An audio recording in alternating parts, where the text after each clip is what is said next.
pourquoi je me suis intéressé au changement climatique? C'est vrai que ma carrière de chercheur était plutôt dans le domaine des déchets nucléaires, mais j'étais également professeur et j'ai enseigné pas mal sur l'énergie, notamment à l'Université de Montpellier. Et notamment en master à Montpellier, j'enseignais l'énergie. Et au cours des 20 dernières années, le thème du changement climatique a été, je dirais, primordial pour décider des politiques énergétiques. Donc si le changement climatique, ça vient du CO2, il faut faire une transition énergétique, sortir des fossiles, etc. Et si c'est aussi dramatique que ça, eh bien, il faut agir de manière urgente et déterminée. Alors, au début, moi, c'est mes collègues, je n'étant pas climatologue, c'est mes collègues du CEA qui travaillent là-dessus, Jouzel et d'autres, qui nous ont fait des exposés, et j'ai pris les choses pour argent comptant, donc j'ai inclus dans mes cours le réchauffement climatique comme une donnée de base. Et puis, actualisant mes cours régulièrement, eh bien, j'ai commencé à me poser un certain nombre de questions. Et on va voir, voilà, un petit peu les questions que je me suis posées. Et puis, souvent, les gens me disaient, mais alors, pourquoi tu n'y crois pas ? Fais-nous une conférence là-dessus. Et j'avais pas trop le temps, et j'avais promis à quelqu'un, eh bien, dès que je serai à la retraite, je vais m'y pencher, je vais préparer une conférence. J'avais des conférences sur plein d'autres sujets, mais pas sur celui-là. Donc, c'est ce que j'ai fait, et j'ai préparé cette conférence où j'étais content de mettre toutes les pièces du puzzle ensemble. Alors, le réchauffement, je dirais dans l'hémisphère nord pour le moins, il est évident. Là, on a les données en France. Il est clair que depuis un siècle, on se réchauffe. Il n'y a pas besoin d'être un grand clair. On regarde une photo d'un glacier du Mont Blanc en 1916 et une autre après l'an 2000. On voit qu'il a reculé largement.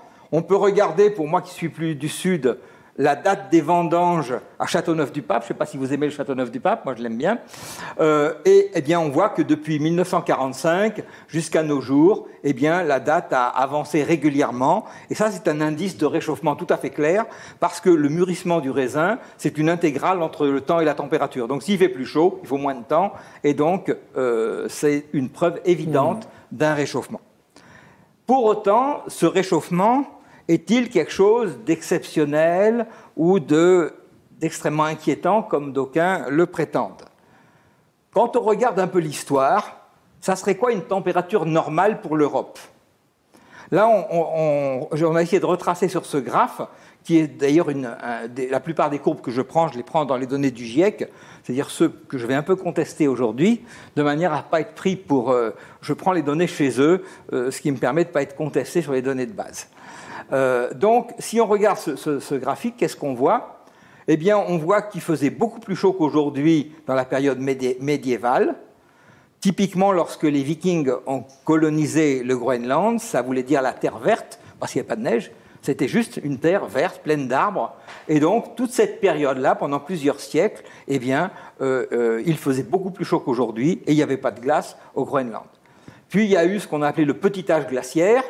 Et dans les années 1600 à 1800, eh bien, la Tamise était gelée tous les hivers, et tous les reports historiques montrent qu'on pouvait traverser à pied parce que c'était gelé tous les hivers. Donc, d'avoir plus de, moins 2 degrés sont des événements pas si extraordinaires que ça, mais on voit que les constantes de temps passées d'un à l'autre, c'est à peu près 1000 ans, c'est-à-dire qu'en gros, c'est plusieurs siècles de réchauffement, plusieurs siècles de refroidissement, et ainsi de suite, donc des constantes de temps extrêmement grandes. Et typiquement, le réchauffement, c'est de l'ordre, ou le refroidissement, du degré par siècle. Alors, une des hypothèses, moi, de ce qu'on m'a annoncé comme étant la cause du réchauffement, c'est l'effet de serre. Alors, l'effet de serre, c'est quoi? L'effet de serre, c'est que le Soleil envoie des rayonnements solaires, pour la plupart visibles, sur la Terre, qui réchauffent la Terre, mais la Terre réémet sous forme d'infrarouge, de corps noirs, de choses qui ne sont pas visibles la nuit, à part si aujourd'hui on est militaire et qu'on a des caméras infrarouges, on ne les voit pas, un rayonnement qui, lui, traverse beaucoup moins que le rayonnement direct qui nous a frappés et va être réfléchi par un certain nombre de gaz dits à effet de serre qui vont faire comme une couverture qui renvoie la chaleur.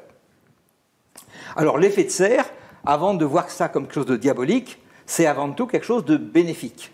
S'il n'y avait pas d'effet de serre, la température moyenne de la planète serait moins 18 degrés et l'eau serait glace, il n'y aurait pas de vie possible sur la Terre.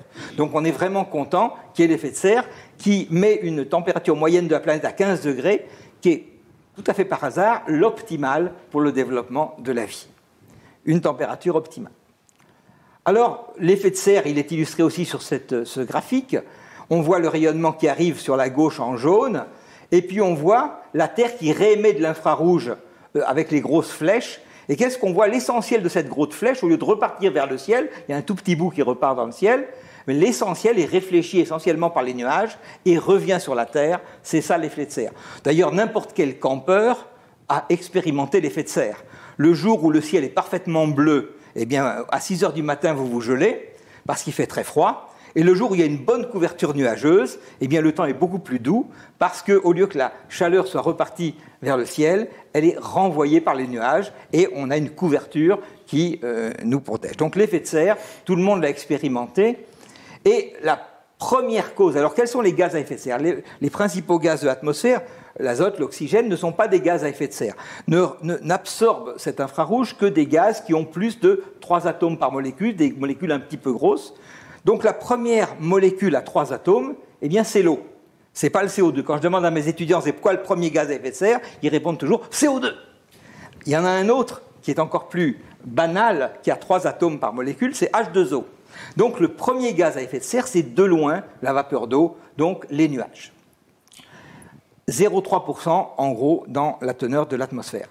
À 10 fois moins, le gaz carbonique est un gaz à effet de serre, mais également il y en a d'autres comme le méthane, le protoxyde d'azote, l'ozone, etc. Alors maintenant, on va se focaliser sur le CO2 qui est aujourd'hui le grand coupable. Pourquoi on ne se focalise pas sur l'eau, même si c'est le principal gaz à effet de serre? C'est que l'eau, c'est naturellement régulé. C'est-à-dire que vous pouvez mettre tous les aéroréfrigérants sur n'importe quelle centrale, réacteur, et envoyer des panaches de vapeur d'eau. C'est complètement peanuts par rapport à ce qui s'évapore sur les océans et ce qui va retomber sous forme de pluie. Ce qui fait que l'eau que l'homme rajoute n'a aucune influence sur la teneur en eau de l'atmosphère, qui est régulée naturellement. Par contre, le CO2, il y a une origine dite anthropique, c'est-à-dire qui vient de l'homme, et une origine naturelle. Alors, si on écoute les médias, on a l'impression que quasiment tout, c'est l'homme qui est le coupable. Mais quand on regarde les données techniques, eh bien, on voit que plus de 95% du CO2 de l'atmosphère est naturel. C'est tout simplement les arbres qui respirent, les végétations, les animaux, vous et moi. C'est les arbres qui se décomposent. Il y a un cycle naturel. Les volcans en rajoutent, etc., les micro-organismes divers. Et donc, l'essentiel du CO2 est naturel. On estime que la part liée à l'homme est entre 3 et 5%. Donc, là, j'ai des données à 3%. Si je reprends des données du GIEC, ils arrivent à 3,8. Voilà. Bon, je ne veux pas pinailler, je ne suis pas un expert de la question, mais c'est entre 3 et 5% du CO2 qui est d'origine anthropique, c'est-à-dire lié à l'activité de l'homme. Alors, le CO2, avec le battage médiatique qu'on a eu, c'est jugé comme un polluant dramatique qu'il faut absolument éradiquer. Et je voudrais dire que le CO2 est tout sauf un polluant au premier ordre. Le CO2, il est essentiel à tout le développement de la biomasse. Et sans CO2, on n'aurait pas toute la biomasse qui se développe, on n'aurait pas la vie. Et on a besoin du CO2 pour manger tous les jours, pour avoir les arbres, pour avoir l'herbe qui nourrit nos vaches. On a besoin du CO2. Et même s'il y a un peu plus de CO2, ça va doper la croissance végétale. Et dans un premier ordre, c'est positif. Donc le CO2 n'est pas toxique quand on le respire. Le seul problème du CO2, c'est qu'il est un peu plus lourd que l'air et que s'il y a une accumulation, eh bien, il n'y a plus d'air là où il est. Donc, moi, je me rappelle quand j'étais petit, je faisais les vendanges, et il y avait des grands foudres en bois dans lesquels on faisait le vin, et qui se remplissaient de CO2 par fermentation, et il fallait les nettoyer. C'était les gamins comme nous qui rentrions par la petite porte du bar pour les nettoyer. On rentrait toujours avec une bougie allumée, et si la bougie s'éteignait, on ressortait très très vite. Ça veut dire que le CO2 était en bas et on ne pouvait pas respirer. Donc, voilà, c'est le seul risque qu'il y a. Mais par contre, dilué dans l'air, ce n'est pas quelque chose de toxique, contrairement au CO, des poêles à charbon, qui, lui, a une toxicité avérée. Donc, voilà, il n'y a pas de toxicité. Le problème, c'est est-ce que vraiment le CO2 que l'homme rajoute est coupable de changements climatiques qui vont bouleverser la planète? Donc, c'est ce qu'on va essayer de regarder. Ce qui a affolé un petit peu les populations et qui a été le déclencheur d'un grand battage médiatique, c'est cette fameuse courbe qui est tracée là, qu'on a courbe en crosse de hockey, qui a été publiée en 1998 par Michael Mann, et dans lequel il essaye de retracer la température du globe sur 1000 ans, où on voit quasiment une température constante, et tout d'un coup, un peu avant les années 2000, un départ en flèche de la température. Et dans cette courbe, il y a une corrélation qui est proposée, quasiment directe, entre la teneur en CO2. Donc on a tout à fait l'impression que rien n'a changé pendant 1000 ans, et puis depuis, tout d'un coup, le CO2 flambe, la température flambe, et tout le monde s'est jeté sur cette courbe comme étant une évidence que c'était le CO2 rajouté par l'homme qui était le coupable, et que la température, et si effectivement on extrapole cette courbe, eh bien ça part, c'est une exponentielle, donc on part vers des températures absolument extraordinaires qui vont conduire à des bouleversements dramatiques. Alors, comme on est dans une phase où le développement d'énergie fossile n'est loin d'être terminé, notamment en Inde et en Chine, où il y a un développement considérable, surtout dans ces années-là, c'était des développements à 2 chiffres, c'était plus de 10% de croissance par an, eh bien, il était évident que la teneur rejetée allait encore augmenter, et donc les prédictions étaient catastrophiques. Alors, cette fameuse courbe qui a affolé tout le monde, eh bien, elle a été rapidement contestée, mais c'est ce qui a permis à tout un mouvement, je dirais, de se saisir de ça. Donc, un presque président des États-Unis, Al Gore, a fait tout un battage, a fait un film, Une vérité qui dérange, et qui a fait le tour de la planète en disant « Le CO2, c'est le grand coupable, on va vers un réchauffement absolument dramatique ». Dans ce film, d'ailleurs, il y a beaucoup de choses qui sont fausses. Et il prédisait qu'il n'y aurait plus de glace au pôle Nord en 2013, qu'on allait avoir des réchauffements dramatiques. Et ce film à grand spectacle a convaincu le monde entier. Du coup, il y a eu toutes sortes de politiques qui sont saisies de la situation. Donc, création du GIEC, on en reparlera, qui en fait est un organisme des Nations Unies qui s'appelle IPCC, donc GIEC, on verra sa traduction française, qu'est-ce qu'elle pose comme problème, et toutes sortes de réunions en haut lieu, protocole de Kyoto, puis régulièrement différentes conventions nationales. La plus récente pour nous, c'est la conférence de Paris sur le climat, où à chacune de ces conférences, on a insisté sur ce battage médiatique. Et qu'est-ce que ça aboutit ? Eh bien, des propos alarmistes. C'était Chirac en 2002, notre maison brûle et nous regardons ailleurs, à Johannesburg. C'était Fabius en 2015. C'est la vie même sur notre planète qui est en cause. L'urgence est absolue. Donc vous voyez, ça chauffe et ça réchauffe. On va tous brûler. Alors moi, au début, j'y ai cru et j'avais intégré ça à mes cours. Et puis, je suis tombé il n'y a pas très longtemps sur cette déclaration d'un membre d'un collectif qui s'appelle Climato-Réaliste.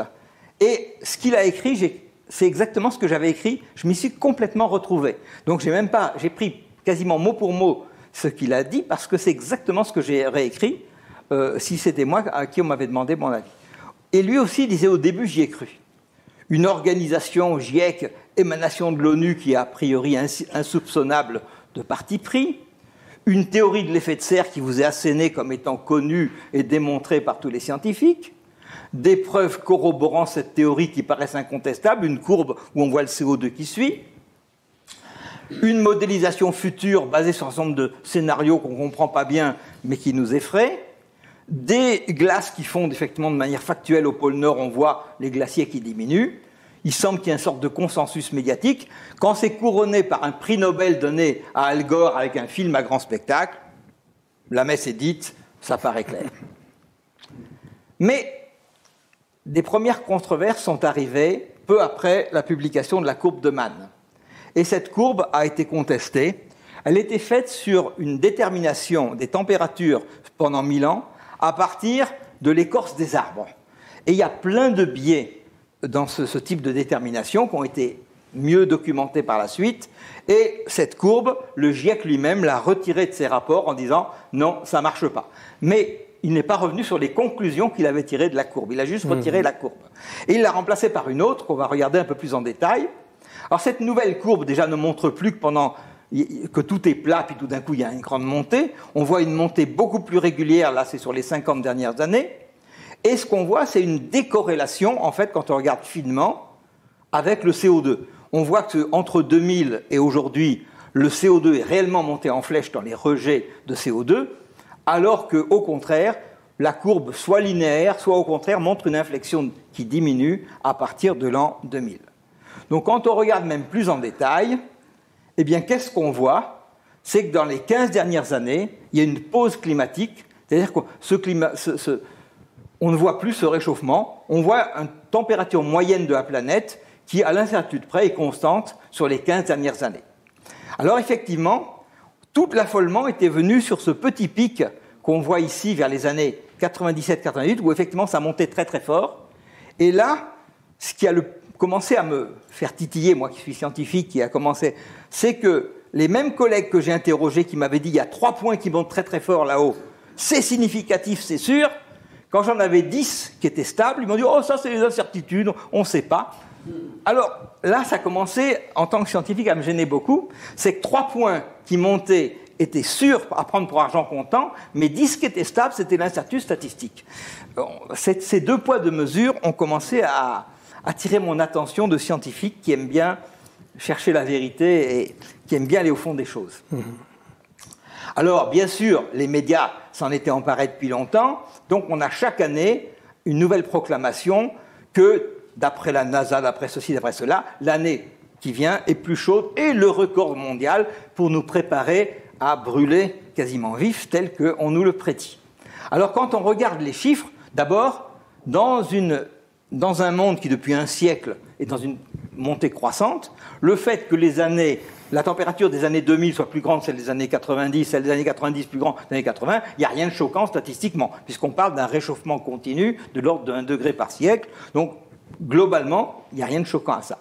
Mais quand on regarde qu'est-ce qui est exploité comme données, on voit par exemple l'année 2014, la plus chaude de la planète qui a été publiée en 2014. De quoi elle est plus chaude? De 2 centièmes de degré par rapport à 2010.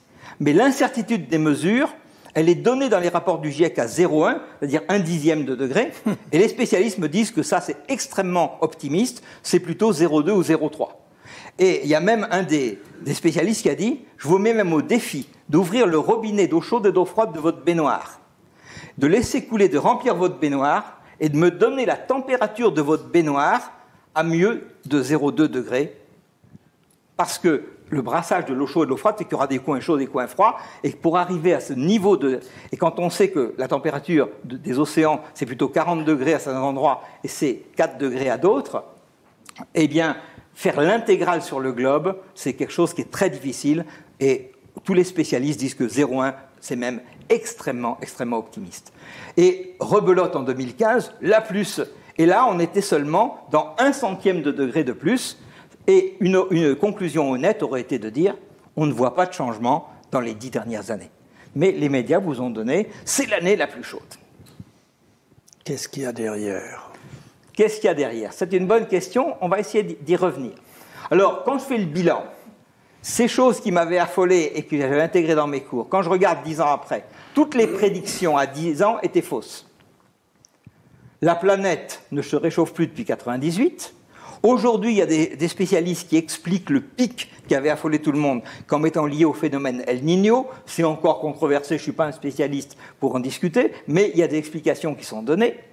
On nous parle du volume de glace dans l'Antarctique, dans l'Arctique qui est en train de fondre à toute allure, mais personne ne nous dit jamais que le volume de glace au pôle sud augmente. Et globalement, eh bien, la teneur en glace qui va déterminer l'albédo. Alors l'albédo c'est quoi? C'est combien de la réflexion solaire arrive sur la Terre et est renvoyée directement dans l'espace. C'est un point important dans les modèles climatiques. Et donc si on remplace de la glace qui réfléchit par des forêts qui absorbent, la Terre va se réchauffer encore plus vite. Donc si l'albédo diminue, c'est un problème. Eh bien, on a dit, vous voyez, la glace fond, ça va accélérer le réchauffement. Eh bien, la glace n'a jamais fondu, parce que quand elle fondait au nord, elle se reconstituait. Et il y a un professeur qui s'appelle Didier Raoult qui a dit, mais je me demande pourquoi il y a toujours ces données sur le pôle Nord et jamais sur le pôle Sud, parce qu'il y a une publication dans Nature, c'est d'une telle simplicité pour avoir les données, il suffit d'aller sur votre ordinateur, de faire Google Earth et de faire une photo. Et juste avec ça, il a publié dans Nature les photos du pôle Nord et du pôle Sud, où on voit qu'il y a toujours plus de glace dans le bilan global. Donc on dit pourquoi personne ne l'avait fait, il suffit d'avoir Google Earth pour avoir ces données. Il n'y a pas besoin d'être un grand savant. Alors, toutes les prédictions des modèles, avec leurs incertitudes, étaient toujours dans le pire, mais on voit qu'ils prévoyaient des montées en température. On voit aujourd'hui les faits sont toutes en dessous, même des prédictions les moins pessimistes. Donc, on se réchauffe beaucoup moins. Donc, comment faire confiance à des modèles à 200 ans qui ne sont pas prédictibles à 10 ans? Et c'est ce qu'on nous demande. On nous dit, dans 200 ans, ça va être terrible. On nous demande de faire confiance à des modèles qui n'ont pas marché dans les 10 dernières années. En fait, ce qui m'a alerté le premier, c'était pas tant les données que l'attitude de ceux que j'interrogeais. Et ça m'a tellement rappelé le débat création-évolution. C'était quelque chose de tabou. Quand je posais des questions aux spécialistes, moi, attends, je comprends pas là. Ces 3 points, c'est significatif, et pourquoi mes 10 points là ne le sont pas? Expliquez-moi mieux. Eh bien, au lieu d'avoir une réponse scientifique, j'avais une sorte d'anathème. Mais comment c'est scandaleux que toi, qui es au CEA, tu oses contester ça? Et c'est ce type de réponse qui m'a encore plus titillé. Je dirais, mais attends, là, on n'est pas dans la science. On est dans l'anathème de tous ceux qui osent s'exprimer à l'encontre. Et c'est pas que moi. Tous ceux qui ont osé élever leur voix, et pas des moindres. L'année dernière, j'avais invité Vincent Courtillot à venir donner une conférence à Marcoule. Vincent Courtillot, ancien directeur de l'Institut de physique du Globe, membre de l'Académie des sciences françaises, une personnalité spécialiste de ces domaines-là, mais qui a eu la mauvaise idée de ne pas croire à ce réchauffement climatique. Eh bien, au début, le directeur du centre est venu me voir en me disant « Non, ça nous embête qu'ils viennent pour des raisons complètement fausses qu'il m'a données. Il faut reporter. » Donc moi, un peu naïf, j'ai reporté. Mais j'ai dit au chercheur, je vais reprendre une date avec Courtillot. Pour avoir Courtillot, qui est une personnalité, c'était déjà pas évident. J'avais fait intervenir des personnalités importantes.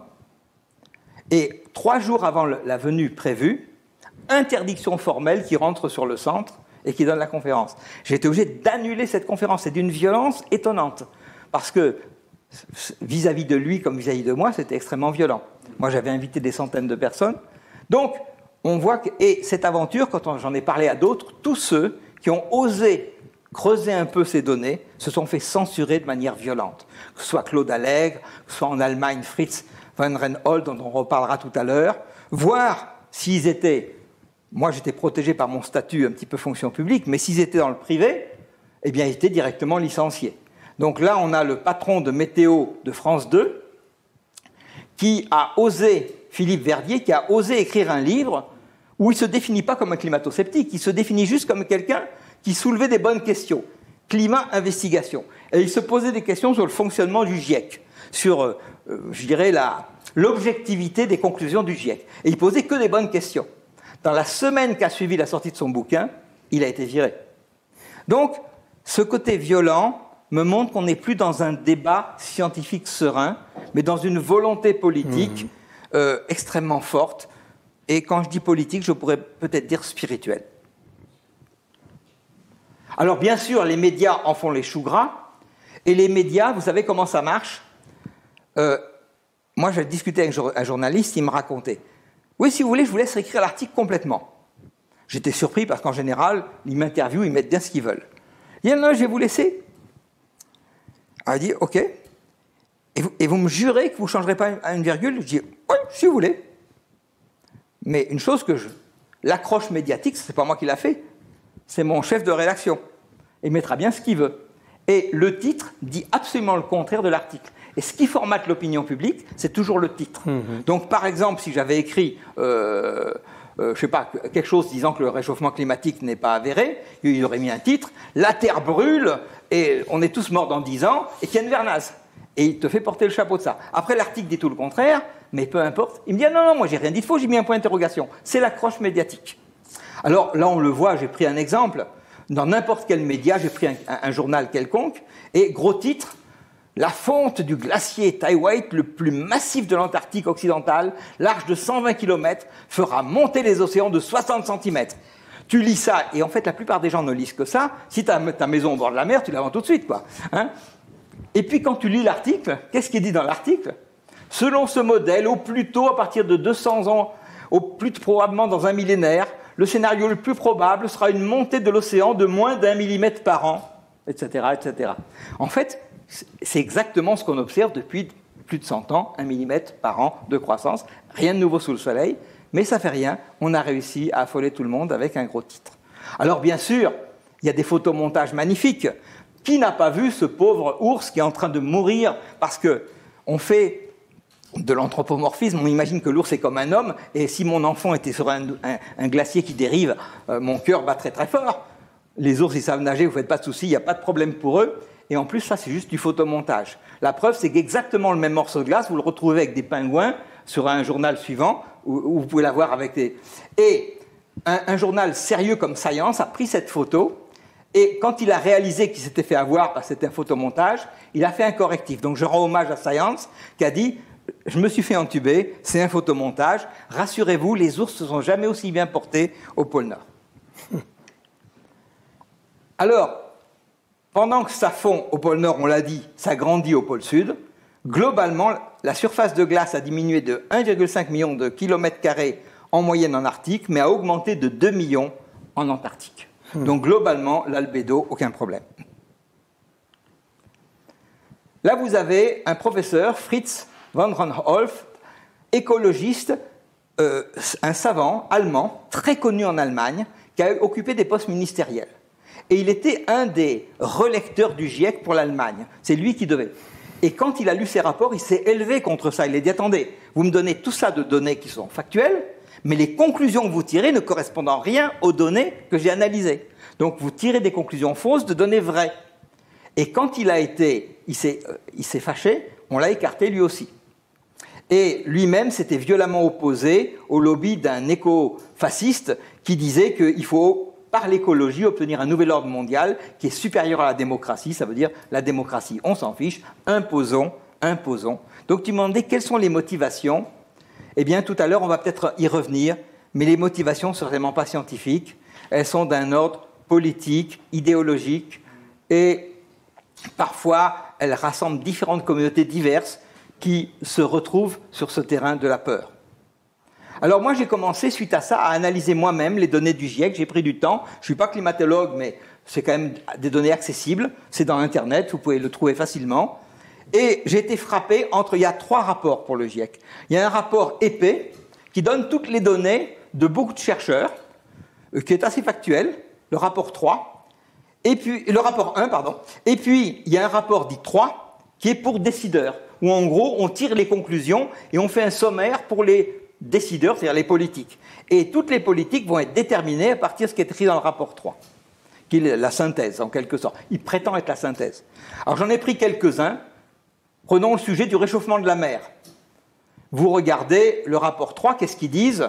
Il est absolument certain que l'océan se réchauffe de manière dramatique, avec un taux de confiance, je crois, de 90%, etc. Donc, vous lisez données pour décideurs, c'est dramatique, ça s'accélère.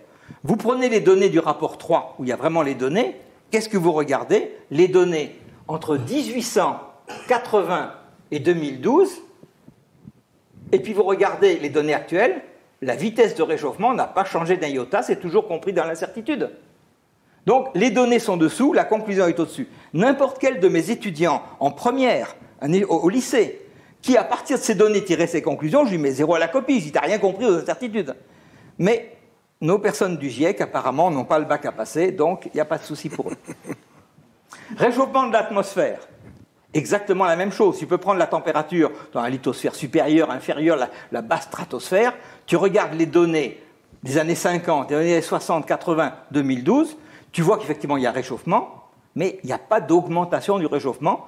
La variation et les intervalles de confiance, c'est homogène. Tu ne peux pas voir une tendance dans un sens ou dans l'autre. Pourtant, la conclusion, ça s'accélère avec un taux de confiance de je ne sais plus combien %. Et comme ça, tout à l'avenant, augmentation du niveau de la mer, pareil. On regarde les données, on voit que ça augmente d'1 millimètre par an depuis un siècle. Et les conclusions, c'est ça s'augmente de manière accélérée, de manière dramatique, on va vers la catastrophe. Donc ce qu'on voit, c'est qu'on a des données factuelles qui sont bien étalées, où le GIEC va instrumentaliser 1000 chercheurs, mais on va prendre les données de 1. En gros, dans le rapport 3, ce qu'on nous dit, c'est que le réchauffement, il va être compris entre 1 et 9 degrés, avec une incertitude énorme, et que les modèles ne nous permettent pas trop de trancher entre 1 et 9. Voilà ce que dit le rapport 3. Le rapport 1, pardon. Mais le rapport 3 dit, d'une manière unanime, tous les chercheurs ont montré que c'était neuf avec une grande certitude. Voilà. C'est ça, ce grand écart, qui, moi, m'a énormément choqué.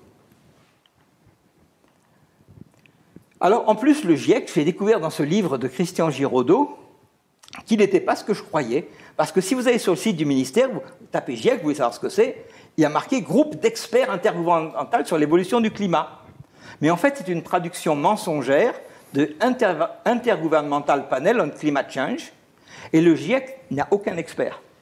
Le GIEC, c'est des politiques mandatés par les ministères de l'écologie de leurs différents pays pour faire un travail politique. Et le GIEC a été construit pour démontrer le réchauffement climatique. C'est-à-dire qu'il n'instruit qu'à charge. Et quand on lui demande, il dit « Oui, moi, toutes les données qui déchargent, ça ne m'intéresse pas. Je suis là pour construire à charge. » Il a été créé pour ça, pour démontrer et guider les politiques vis-à-vis du réchauffement qui est un postulat de départ. Donc le GIEC est un instrument politique. Alors le GIEC, effectivement, utilise après plus de 1000 experts qui donnent des données extrêmement variables. Et ensuite, le GIEC choisit la donnée qu'il va retenir de ces milliers d'experts. Et alors, tout à fait par hasard, la donnée qu'il retient, c'est celle d'un gars de Greenpeace, etc., qui est complètement catastrophiste. Tout à fait par hasard, c'est celle-là qu'il retient comme la donnée de référence qui va déterminer le choix pour décideur. Et ensuite, ils vont faire un communiqué de presse qui, bien sûr, résume le rapport 3. C'est pas souvent que... Donc la question tout à l'heure que j'ai posée, qu'est-ce qu'il y a derrière? Ça me fait penser à quelque chose. Dans les années 70, en Suisse, on avait crié au scandale au sujet de la consommation d'essence, à tel point qu'on avait interdit la circulation voiture le dimanche. Et tout le monde y marchait. Moi, j'étais le premier à dire « non, il faut respecter, il faut... » On se trouve devant une situation qui revient au pourcentage dont vous parliez tout à l'heure, 5% sur... puis encore 5%, c'est le maximum excessif. Et si on regarde les milliards qui ont été dépensés pour ce problème, ils n'ont empêché en rien, en plus, les émissions de CO2. C'était que de la poudre aux yeux. Alors, ce que je veux dire encore, c'est qu'on nous assène dans ces rapports que le GIEC est suivi, tous les experts sont unanimes, ce qui est complètement faux. Si vous regardez le nombre de scientifiques qui ont signé des manifestes disant que le réchauffement est factuel, mais qui n'est pas lié au CO2 rejeté par l'homme, eh bien, il y en a énormément. Dans un premier temps, il y en a eu 4000 qui ont signé l'appel de Heidelberg. Aujourd'hui, il y en a eu plus de 31 000 qui ont de nouveau signé un appel n'y croyant pas, mais on nous répète à l'envi, tous les scientifiques sont unanimes pour croire au réchauffement climatique, ce qui est loin, loin d'être la vérité. Ce qui conduit les gens à souhaiter un changement de manière de vivre, au niveau de l'écologie, au niveau de l'utilisation et de la production de l'énergie, d'où toutes les énergies éoliennes. On se pose la question. Alors, si c'était vrai, effectivement, il y aurait un problème d'énergie fossile qui serait dramatique. En fait, ce n'est pas du tout avéré. Et quand on regarde, en fait, il faut toujours faire une analyse bénéfice-risque. Un médecin me disait, tout médicament est un poison. Si je le prescris, c'est juste que le bénéfice est plus grand que le risque. Mais si tu te fais de l'automédication par plaisir, tu t'empoisonnes. Hein? Donc, de la même manière, il faut faire une analyse bénéfice-risque. Aujourd'hui, il n'y a rien qui n'ait pas de risque. L'automobile, c'est un risque. 4 000 morts par an par accident. Moi, quand j'ai passé mon permis, c'était plutôt 15 000. Ça a plutôt baissé. Maintenant, si tu regardes avec un regard plus objectif, tu te rends compte qu'aujourd'hui, l'automobile sauve des milliers de vies. Si on estime qu'il y a 20 000 morts par an en France des accidents de la vie courante, si le SAMU arrivait à cheval, on peut estimer que ce facteur serait multiplié par 5. On serait 100 000 morts. Donc, dans bénéfice-risque, voilà. Donc, bien sûr, faisons tout pour diminuer les accidents de la circulation. La pollution automobile n'est pas quelque chose en soi dramatique, mais dans les grandes concentrations urbaines, crée une vraie nuisance. Donc, là où il y a des grandes concentrations urbaines, il y a un intérêt d'un véhicule électrique qui serait beaucoup moins polluant.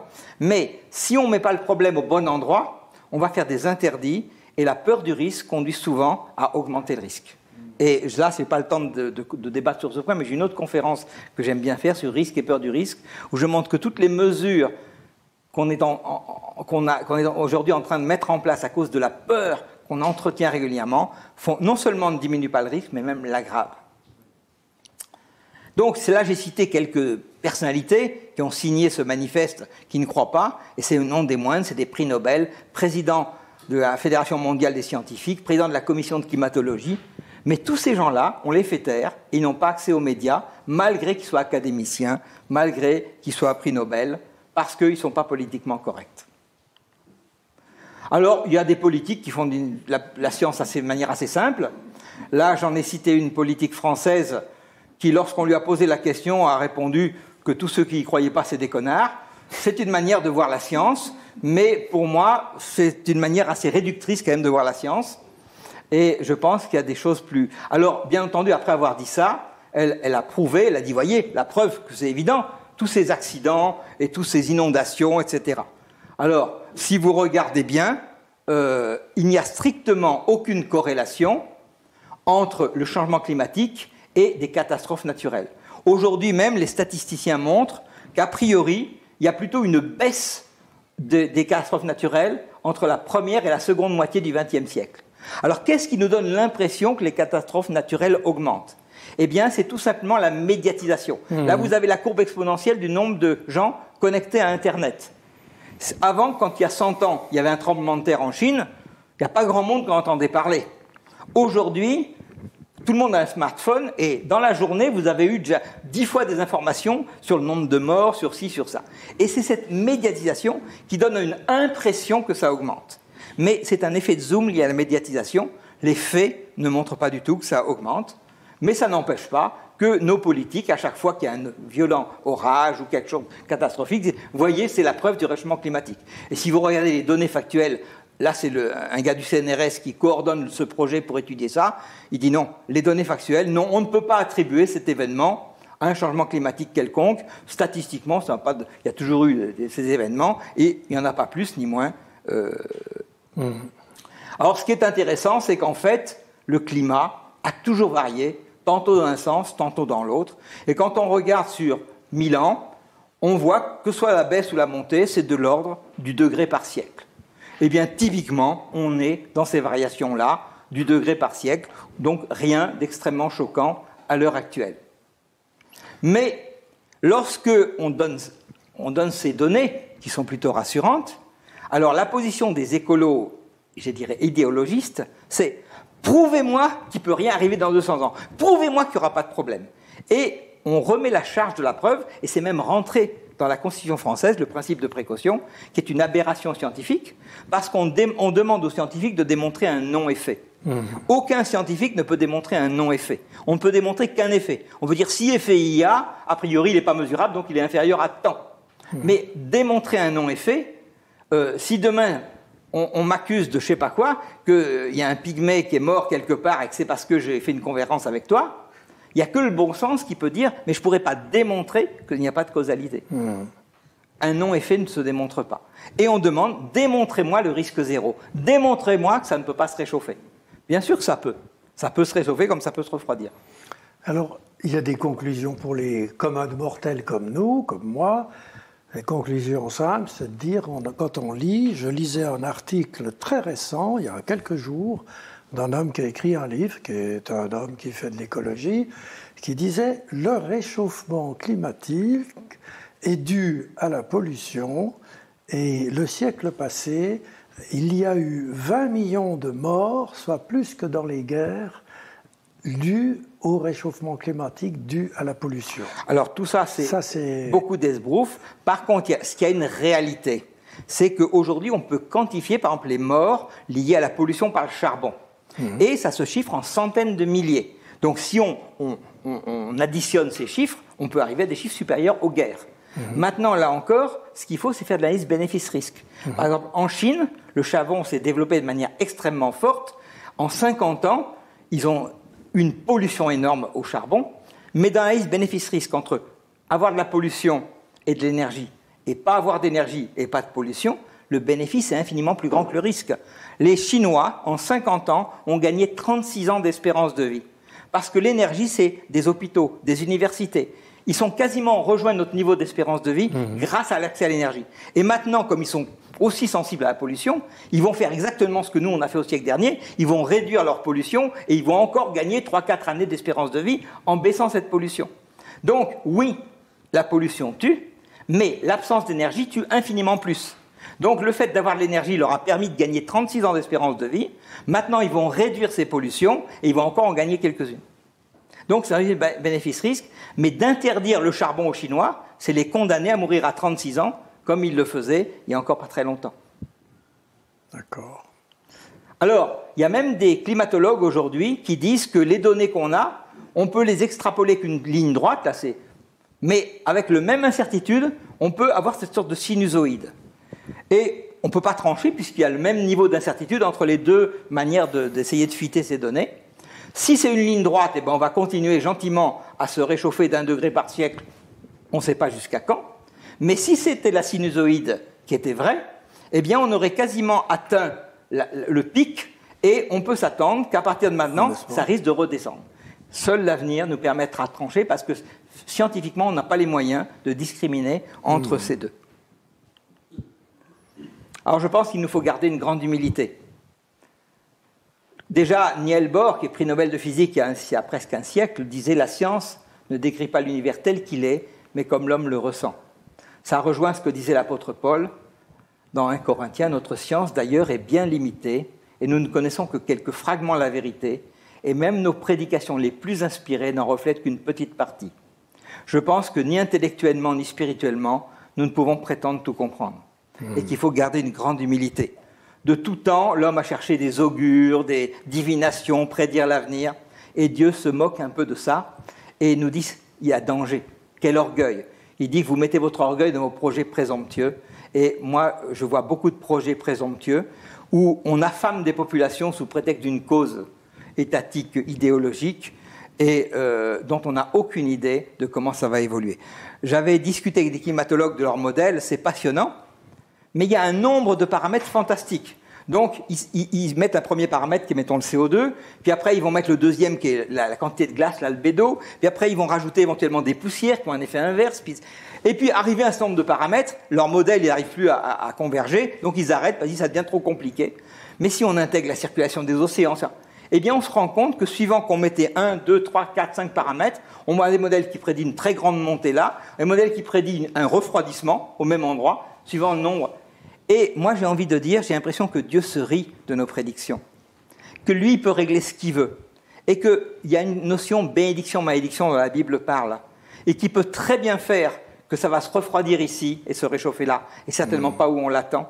Et ça peut être une bénédiction. En Sibérie, si ça se réchauffe, je pense que personne ne se plaindra, peut-être on cultivera la vigne, mais personne ne peut prédire ces choses-là. Je pense que se prétendre l'apprenti qui va déterminer ces modèles, et certains même proposent des contre-mesures qui risquent de prendre des risques énormes en balançant des aérosols pour freiner le soleil ou toutes sortes, qui vont faire prendre des risques énormes en essayant de jouer à Dieu et contrôler le climat.